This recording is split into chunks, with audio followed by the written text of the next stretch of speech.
Hola, iniciamos hoy una exploración realmente fascinante. Vamos a meternos con el libro Viajes fuera del cuerpo de Robert Alan Monroe. Un clásico llano, publicado originalmente en 1971. Exacto.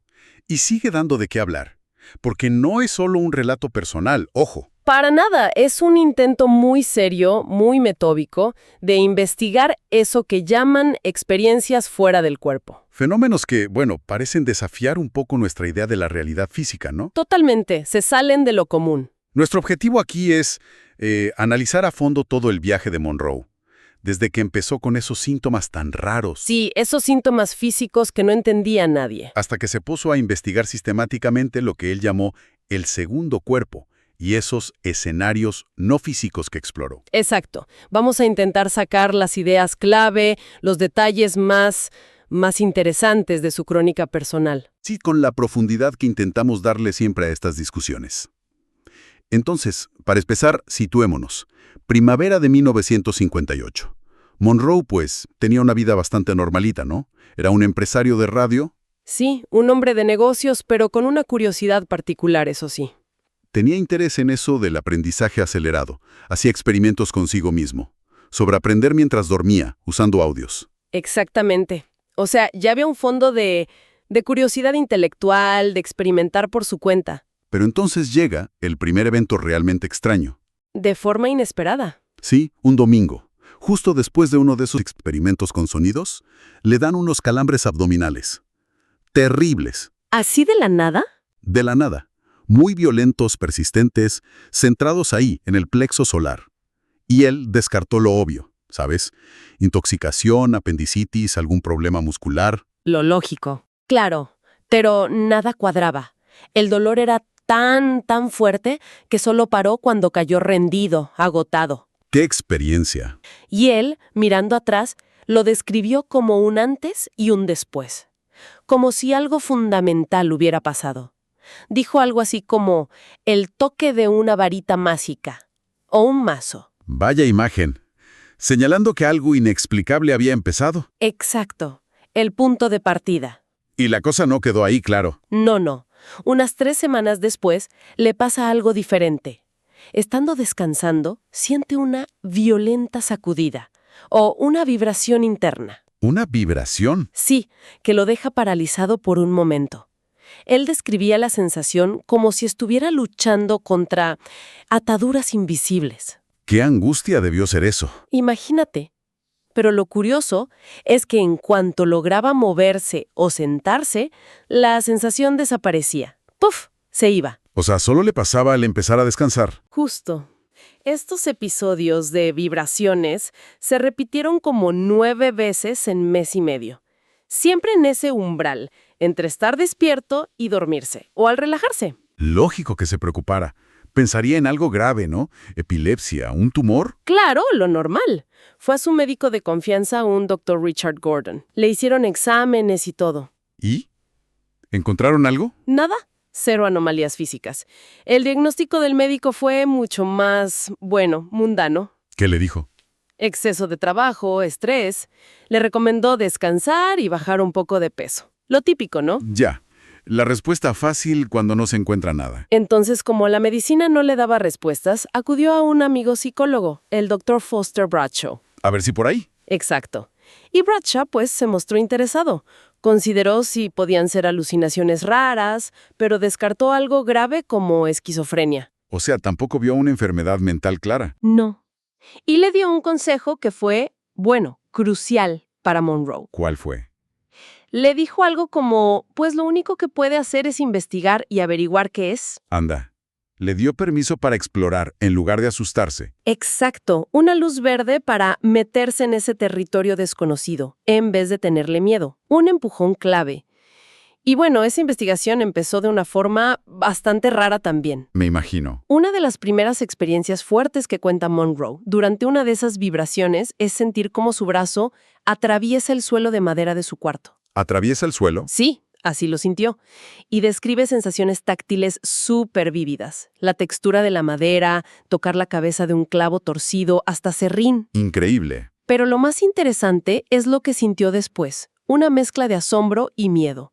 Miedo de ir a comprobar si el clavo estaba allí de verdad. ¿Por qué miedo? Por miedo a confirmar algo que lo haría parecer, bueno, loco. Si el clavo estaba ahí, ¿qué significaba eso? Claro, entiendo. ¿El miedo a que fuera real? Cuando se lo contó al doctor Bradshaw, el psicólogo lo llamó una fantasía convincente. Pero ojo, lo animó a seguir apuntando todo. Documentar, documentar. Y ahí es cuando Monroe se da cuenta de que le falta lenguaje, ¿no? Totalmente. Necesita palabras para describir estas cosas tan raras y empieza a llamar segundo estado a esa condición de estar fuera del cuerpo. Y segundo cuerpo a esa especie de vehículo o forma que usa en ese estado. Exacto. Una terminología propia para empezar a mapear lo desconocido, para ponerle nombre a las cosas. Pero no fue fácil empezar a explorar, ¿verdad?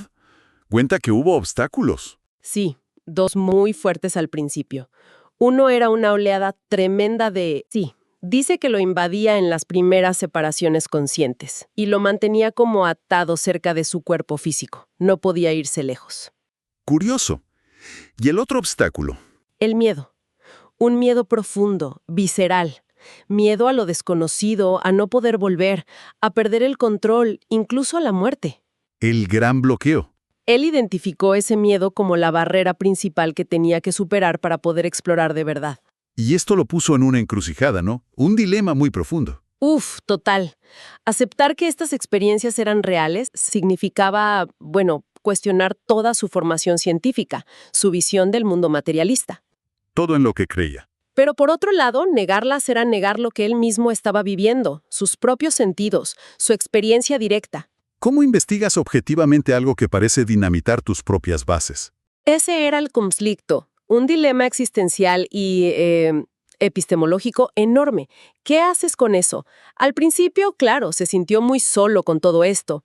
Le daba miedo que lo tomaran por enfermo mental si lo contaba. Normal en esa época, y hasta hoy en día a veces. Buscó respuestas en varios sitios. En las religiones de Occidente encontró poco, referencias muy vagas, consejos generales tipo «rece usted». Nada muy práctico. En cambio, las filosofías orientales le parecieron más receptivas a la idea de un cuerpo sutil, no físico. Ah, interesante. Pero claro, a menudo lo relacionaban con un nivel de desarrollo espiritual muy alto, un ascetismo que él, como hombre de negocios, sentía que no tenía para nada. No se identificaba con ese perfil. Para nada. Pero con el tiempo dio con lo que él llamó medio en broma una organización clandestina. ¿Una organización clandestina? ¿Cómo así?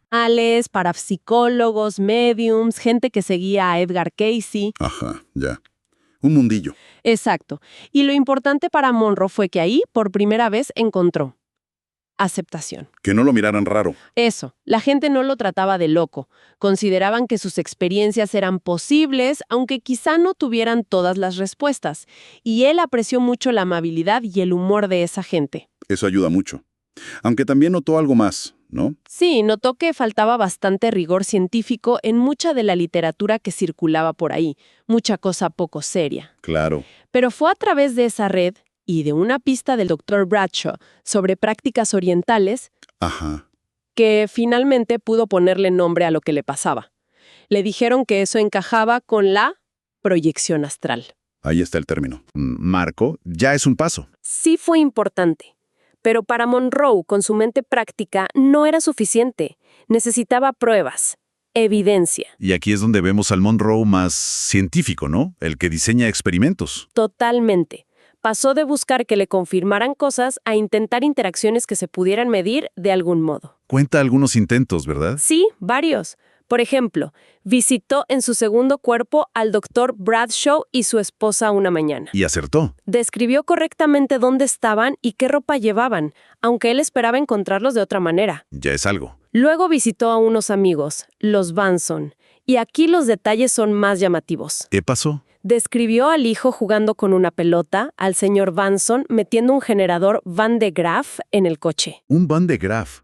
Qué cosa más rara para tener en el coche una mañana cualquiera. Exacto. Y a la señora Vanson repartiendo correo en la mesa del desayuno, algo que hacían muy de vez en cuando. Detalles muy específicos y poco comunes. Y los Vanson confirmaron todo. Se quedaron bastante impresionados, claro. Me imagino. ¿Hubo más intentos de verificación? Sí, visitó a una médium, una tal señora M, de la que él desconfiaba al principio. ¿Y qué describió? Detalles de la sesión, cómo era la habitación, cuánta gente había, la ropa de algunas. Oyó mencionar la palabra cáncer, un incidente gracioso con una silla vacía que supuestamente le guardaban a él. ¿Y se confirmó? Todo confirmado después. Y eso le hizo replantearse su escepticismo inicial hacia ella. Es que con esas coincidencias. Pero el experimento más fuerte quizás fue otro, ¿no? El del pellizco. Ah, sí, ese fue su intento más audaz, de conseguir una prueba física. Decidió visitar a una amiga y colega, W, que estaba de vacaciones. Y la encontró. Le encontró charlando con dos chicos. Y para dejar una marca, digamos, tangible de su visita, decidió pellizcarla suavemente en el costado. Pellizcarla. Desde el segundo cuerpo. Eso intentó. Días después, habló con ella. W confirmó todos los detalles de la escena que Monroe describió. Los chicos, la conversación. Y el pellizco. Él le preguntó directamente. Ella se sorprendió y le mostró un pequeño moretón, exactamente donde él dijo haberla pellizcado. No me digas. Eso sí que es una prueba impactante. Fue lo más cercano a demostrar una interacción física medible a distancia que consiguió por su cuenta. Y incluso lo llevó al laboratorio, ¿cierto? Colaboró con el doctor Charles Tart. ¿Sí? Con experimentos de electroencefalograma, EEG, logró inducir una separación estando conectado a los electrodos. ¿Y qué pasó? Pasaron dos cosas importantes. Una, describió correctamente que la técnico del laboratorio y su marido, a quien Monroe no conocía, estaban fuera de la sala de control justo en el momento de su separación. ¡Wow! ¿Y la otra? Que el registro del EEG mostró patrones de ondas cerebrales muy raros, únicos, distintos a los del sueño o la vigilia, justo durante el tiempo que él dijo estar fuera del cuerpo. O sea, una correlación fisiológica. Exacto. Ese patrón de buscar evidencia, cada vez de forma más controlada, es súper característico de su enfoque. No se conformaba con la anécdota. Y a medida que iba teniendo más y más experiencias, Monroe empezó a ver patrones, ¿sabes? A clasificar los distintos entornos o realidades que percibía. Los famosos escenarios. Exacto. Al primero lo llamó escenario 1. Aquí y ahora. Que sería nuestro mundo físico normal. Básicamente sí. El mundo físico que conocemos, pero visto desde el segundo cuarto. Ahí es donde intentaba hacer los experimentos de verificación que comentábamos. Pero no era fácil, ¿no? Encontró problemas. Claro. Habla de una especie de distorsión visual al principio, que tenía que aprender a manejar. También problemas para moverse. De navegación. Sí. Descubrió que el pensamiento es como el timón. Un pensamiento perdido, ¡paf!, te llevaba a otro sitio. Y la comunicación era limitada. Podía percibir cosas, pero el otro no se enteraba. A veces captaba pensamientos, como telepatía, pero la otra persona rara vez lo recordaba conscientemente. Y claro, visitar a gente dormida no servía de mucho como prueba. Tenía sus limitaciones prácticas para la verificación. Totalmente. Luego estaba el escenario 2, muy distinto. Lo llamó infinito, eternidad. Suena grande. Lo era. Según Monroe, este parecía ser el entorno natural del segundo cuerpo, un reino no físico con otras leyes. ¿Cómo cuáles? La clave era que el pensamiento creaba la realidad directamente. Eres lo que piensas. No hacían falta herramientas físicas para nada. Ni transporte, ni comunicación, ni comida. Todo funcionaba distinto. Un cambio de paradigma total. ¿Y los desafíos allí? También eran diferentes. Emociones muy intensas, a veces descontroladas, sobre todo el miedo y el deseo sexual, que ya había visto como barreras. Ajá. Describe una zona cercana al mundo físico como una capa que estaba habitada por, conciencias que parecían confundidas, perturbadas. ¿Como un limbo o purgatorio? Algo así. Recuerda esas descripciones. Pero también encontró ayudantes, seres que parecían guiarlo o echarle una mano a veces. O sea, no todo era negativo. No. Habla de cosas muy extrañas, como una señal en el cielo, unos símbolos luminosos fijos que todos parecían tener que rodear al pasar. Qué curioso. Y la experiencia cumbre que relata es la del hogar, una sensación de pertenencia absoluta, de amor incondicional, conexión con la fuente, con el creador. Algo muy profundo. Sí, pero había un problema. La barrera, una especie de velo o amnesia que hacía muy difícil traer recuerdos claros y detallados de estas experiencias de vuelta al cuerpo físico. Como si se olvidara al despertar. Algo así. Y luego está el escenario 3, que lo dejó súper intrigado. ¿Ese cuál era? Lo describió como un mundo físico sorprendentemente parecido al nuestro en aspecto. Árboles, edificios, gente con cuerpo. Otro mundo físico. Sí, pero con una diferencia brutal, la ausencia total de electricidad y electromagnetismo, como los conocemos nosotros. ¿Cómo? ¿Sin electricidad? Nada. Ni motores eléctricos ni de combustión. La gente usaba vehículos súper ingeniosos que funcionaban con mecanismos, puramente mecánicos. ¡Qué loco! Eso implica una historia, una tecnología, todo diferente. Claro, una civilización totalmente distinta. Y Monroe lo experimentó de una forma muy rara, sintiendo que su conciencia se fusionaba a ratos con la de alguien que vivía allí. ¿Se metía en el cuerpo de otro? Algo así. Lo llamó yo allí. Vivió pedazos de la vida de este hombre, su relación con una mujer llamada Lea, problemas de trabajo. Increíble. ¿Y tenía alguna teoría sobre qué era ese sitio? Bueno, esa ausencia de electromagnetismo lo llevó a especular mucho. Se preguntaba si sería un universo paralelo o incluso un universo de antimateria. Antimateria. Ya son palabras mayores. Era una forma teórica de intentar explicar esa diferencia física tan radical. Una hipótesis audaz. Fascinante esto de los escenarios. Ahora, si vamos al fenómeno en sí, ¿qué nos dice Monroe sobre cómo es el segundo cuerpo? ¿Qué características observó? Bueno, a base de observar, lo describe como algo con entidad propia. Normalmente tiene forma humana, como nuestro cuerpo, pero es súper maleable. ¿Se puede cambiar de forma? Con el pensamiento, sí. Parece tener una ligera masa o densidad, sujeta a alguna ley tipo gravedad, pero no la nuestra. ¿Y se puede ver? Él dice que sí, bajo ciertas condiciones, a veces como una especie de gasa gris, otras como una silueta con luz. Interesante. ¿Y la conexión con el cuerpo físico? El famoso cordón. Ajá, el cordón de plata que llaman otros. Él describe una conexión elástica, energética, que sentía a menudo anclada entre los omóplatos. ¿Y interactúa con el mundo físico? Notó que sí, sobre todo con campos eléctricos y magnéticos. Le costaba atravesar campos muy intensos y sentía como una atracción hacia los cables de alta tensión. O sea, no es totalmente etéreo. Interactúa. Parece que sí. Incluso cuenta una experiencia rara de sentir como si su polaridad estuviera invertida, como si su cabeza del segundo cuerpo estuviera donde los pies físicos. ¡Qué sensación más extraña! ¿Y la mente? ¿Cómo funciona la mente en ese estado? Es como soñar. Él insiste mucho en que es diferente de los sueños, incluso los lúcidos. Habla de que hay continuidad de conciencia. Puedes tomar decisiones, recordar cosas en orden. No es caótico como un sueño normal. No, hay percepción sensorial múltiple, no solo ver cosas, y una sensación de tiempo lineal, aunque a veces se distorsione. Introduce un concepto interesante, la supermente. La supermente. No la define del todo, pero la describe como una inteligencia más grande, como la totalidad de tu ser, que parece tomar el control y guiar la experiencia cuando tu mente normal, la analítica, se relaja o se ve superada. Como un piloto automático superior. Algo así.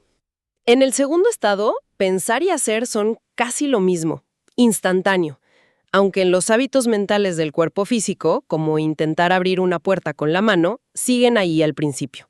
Hay que desaprender. Exacto. Y la percepción se amplía muchísimo. Visión de 360 grados, sentir radiaciones directamente, telepatía. Una pasada. Pero advierte de algo. La mente tiende a interpretar lo que no conoce usando cosas que sí conoce. Analogías. ¿Y eso puede llevar a errores? Claro, como cuando vio el reparto de correo y lo interpretó como grandes naipes blancos, o cuando vio un accidente de avión que en realidad era un símbolo de su futuro problema de corazón. La mente tratando de dar sentido a lo desconocido con sus herramientas limitadas. Exacto. Y también cuenta que a veces le surgían recuerdos espontáneos que no eran suyos, como de otras vidas o lugares que no conocía. Mencionaste antes lo del impulso sexual como barrera. Monroe le da bastante importancia a eso, ¿verdad? Algo que no se suele tratar así en otros textos. Muchísima importancia. Para él, la sexualidad en el segundo estado es un factor clave, una energía muy potente que a menudo se ignora, se reprime o se malinterpreta. ¿En qué sentido es diferente? Enfatiza que no tiene nada que ver con el acto físico genital. Nada. La describe como una fusión total de energías. ¿Una fusión? Sí, un intercambio súper intenso que equilibra polaridades, que no tienen por qué ser hombre-mujer físico. Es más como una necesidad básica de conexión, de restaurar energía, que sexo físico. O sea, algo mucho más fundamental. Exacto. Y dice que superar todo el condicionamiento social, la culpa, el miedo asociado al sexo, fue un paso crucial para él poder explorar libremente ese estado. Tuvo que liberarse de esos tabúes. Totalmente.